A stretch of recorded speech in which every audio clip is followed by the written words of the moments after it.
So, this movie, Salvador, that I'm going to review, it was released in 1986, and it's directed by Oliver Stone, and the screenplay was written by Oliver Stone and Richard Boyle. The cast in the lead role is one Richard Boyle, played by James Woods. His mate, Jim Belushi, plays Dr. Rock. Michael Murphy plays Ambassador Kelly. John Savage plays another war photographer, John Cassidy. Elpidia Carrillo plays Maria, Boyle's El Salvadorian girlfriend. Tony Planner plays Major Max. He's one of the influential men in the militia. Colby Chester plays Jack Morgan. He's an official in the CIA. Cynthia Gibb plays Kathy Moore, another photographer and friend of Boyle's. Will Macmillan plays Colonel Hyde. He's a senior officer in the US Army. And Valerie Wildman plays another reporter, Pauline Axelrod. And then we've got Jorge Luke, who plays the Colonel Julio Figueroa. He's another influential military man in the El Salvadorian army. Juan Fernandez is an army lieutenant, also in that army. And then we've got Jose Carlos Ruiz, who plays Archbishop Romero. Okay, this movie received 2 nominations at the Academy Awards, one for Best Actor in a Leading Role for James Woods, and one for Best Original Screenplay for Stone and Boyle. So moving on to the review, a brief summary first. As I say, it was released in 1986, and was one of 2 powerful scripts brought to the screen by acclaimed director Oliver Stone in that year, the other being the Vietnam War epic Platoon. James Woods and James Belushi played 2 real-life guys named Richard Boyle and Dr. Rock. Boyle's a down-on-his-luck journalist. Rock's a San Francisco DJ.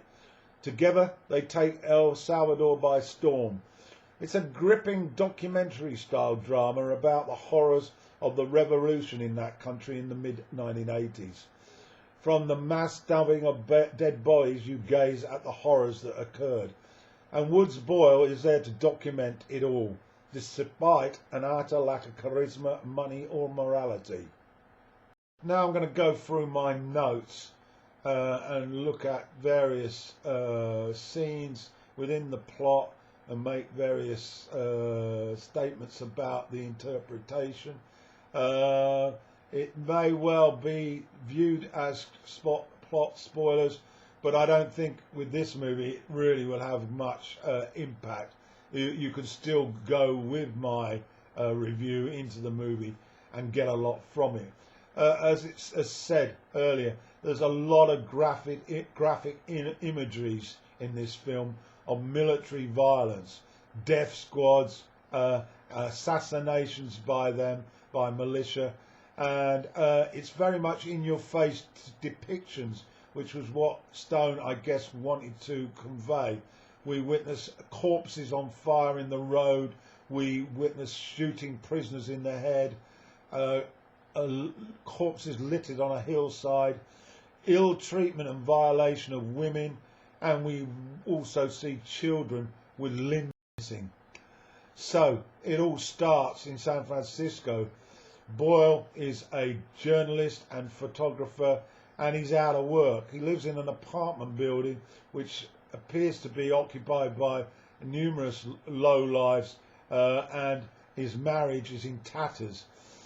We then see him out on the highway, and he gets arrested for a traffic violation, and he's got a lot of these traffic violations outstanding, so he ends up in jail, and his mate Belushi manages to get him out. The actual violation was a minor misdemeanor, but it's just the todding up procedure. Belushi is also full of his problems, and we get a glimpse of his concerns over his lost dog, and he eventually finds his way to the pound and is told that his dog has been put down because he didn't come earlier. There's a comedic aspect to all this, and this does run through the movie, although as a dog lover I felt very upset. Now, Boyle's enthusiasm for the story, he's really in need of some cash, provokes his desire to head for El Salvador. He's got wind of what's going on down there, and he wants a piece of the action. There are other attractions, of course, cheap hookers, it's very cheap to live, there are a few regulations, and also there's a free sort of attitude towards smoking marijuana. On the downside, of course, STDs are easy to acquire, and this also provokes a lighter moment for Dr. Rock, a little bit into the script. And of course there's the Civil War. The government and their militias are at frequent checkpoints on the road, and Boyle in his car is stopped, and he's then taken to a town with, of course, Dr. Rock. We also, he manages to run into some guy he knows, and so they're released. But we also see localized battles between government troops and armed insurgents, and there's a hint that these insurgents are supported by the Sandinistas, who are involved in their own revolution in nearby Nicaragua. Boyle has a rudimentary level of Spanish, which becomes very useful when dealing with authority government officials, the militias, etc., and the military. Looking at Woods' character, he's a bit of a vagabond, highly strung, an opportunist. He's emotionally charged and both proactive and reactive to situations that evolve in this crazy environment. He's got a sort of magnetism, a gift of the gab, but he's totally unreliable, impulsive, but we see tender moments with regard to his girlfriend, Maria, and she's got some tough, charged out feelings regarding family, protectiveness and faith, which he manages to hold on to. Journalist colleagues, friends and enemies cross Boyle's path. One Cassidy, played by Savage, is totally committed to getting that special photo capture of the war, the sacrifice of it all, the pain, but is loyal to Boyle. A camaraderie exists amongst the journalists, and one, however, Pauline, is not top of Boyle's like list, as she tends to toe the government line and just spits out what they want her to say. And Boyle views this with a degree of contempt for her passiveness. Central to the story is the bond between Boyle and Dr. Rock. It appears to be a bond that shows itself with the notice of being there when necessary, loyalty and tolerance for each other's shortcomings. Certainly the film is of a documentary style, and this is exemplified by footage of real incidents like the presidential race currently running between Carter and Ronald Reagan. Boyle, as a journalist, gets access to diplomatic style parties and events, so we get a glimpse of how the wealthy live in El Salvador, the diplomatic community.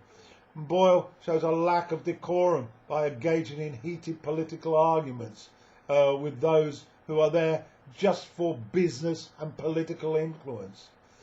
Cuba and Nicaragua are mentioned in derogatory terms regarding helping to arm the rebels, and the previously mentioned Pauline is repaid for her towing of the line with her story by given a free dose of acid by Doc, who puts it in her drink and shortly she turns into someone who's pretty zany and out of it, which is also quite comedic. There's the usual right versus left fight prevalent in the South and Central America, with Washington propping up abusive dictators. We witnessed Boyle repeatedly called upon to use his Spanish, and he has to intervene when Doc manages to get arrested by the local corrupt police, and Boyle manages to free him with the aid of a TV and some whiskey. But his love and loyalty is tested in one of the strongest scenes, this love for Maria. She is a committed Catholic, and so he agrees to go to confession to ease the path to marrying her. And we witness this scene, bearing in mind he's already technically married in the United States. But Woods is amazing in the confession box as he dodges verbally all his misdemeanors to convince the priest of his worthiness to be a good practicing Catholic. It's worth the admission just to see this scene unfold. So once he's out of there, free of all the vices, apart from the occasional joint, the scene is absolutely hilarious, and this convinces his girlfriend of his intentions. Although she's got a bunch of reasons why she shouldn't marry him. Then we get to the part where they are, on the advice of one of the senior officials, American officials that is, they decide that Boyle may be a target, and they flee the country. It becomes the only option. But there's very much a need latterly towards the end of Boyle once again using his influence with a sob story to the ambassador as they both get arrested at the border. This manages to reap benefits as they cross back into the States. But those corrupt and dangerous border troops would certainly have preferred disposing of a few seedy journalists on the way, and resent Americans taking their women and sliding across the border. Another scene that's very significant, following the scene with him in the confession box, he then takes communion in a full church alongside Maria, and then the next one in line to take the communion pulls out a gun and shoots the priest in the head, and gunmen enter the church and pandemonium follows. There's a tremendous scene whereby Stone has the camera above the market square as the members flee in panic.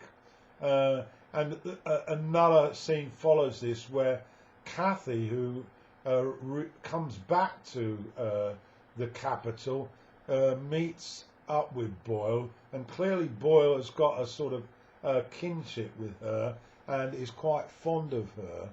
And we then find out, and we view her as she goes out in a jeep with a number of other females, and their jeep is stopped, and they're all raped and then murdered and thrown into a shallow grave, which is later found by the authorities. Well, this provokes absolute outrage by both Boyle and the ambassador and other media folk, and Stone gives some time to focus on this incident so that we're under no illusions about how justice or injustice is carried out in this part of the world. Stone maximises the emotions in Boyle's character at the outrage, and we are reminded that this was written and witnessed by one Richard Boyle, and so it once again has an element of a documentary drama. Also, I like the politics that was touched on from time to time. There's a great scene where Colonel Hire Boyle and a CIA operative get stuck into the heart of the politics in Central and South America from Washington's point of view. It's very much a case of the military and the security services pointing to the need to keep America's interest in their own backyard, and we heard that. And it's obviously is regard to the influence in terms of arms supplied to prop up various dictators. Of course, Boyle is very much a left-winger, and so he gets involved and strongly attacks this belief system, and it's almost at the point where he wants to expose their hypocrisy. In the closing scenes, we capture Boyle and Cassidy, who are heading out to a rebel-held position. Cassidy has got word of this, and so they both go out with their cameras, and we see them running around the streets, capturing as many shots as they can, and we witness the terrible scenes of corpses lying around, and the efforts by the military government to suppress the fighting there. There are sort of armoured carriers, and then a fantastic scene of a fighter plane that is brought into the action. The footage explores that notion of getting that great Photoshop as Cassidy dives out in front of the plane, and as one could expect, there's a rather devastating result of these actions.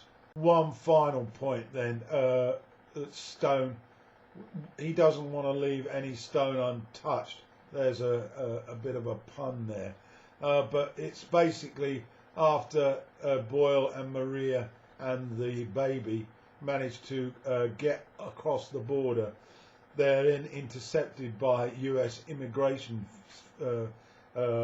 officials, who basically then break up this family that have gone through hell and high water to get together, and remove Maria and the baby from the bus and return her back to the border.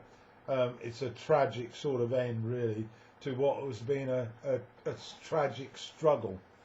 But it really is a film that, on third viewing, I thoroughly enjoyed.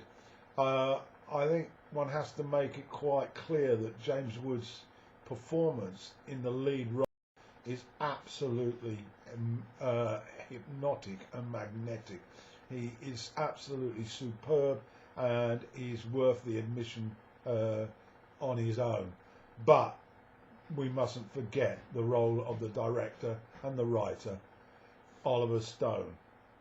He is up there with the very best in terms of delivering the truth to you, the viewer, and this is the truth being stated quite clearly about activities that took place in that part of the world in the Reagan era. So there we have it, my movie review of Salvador, released in 1986.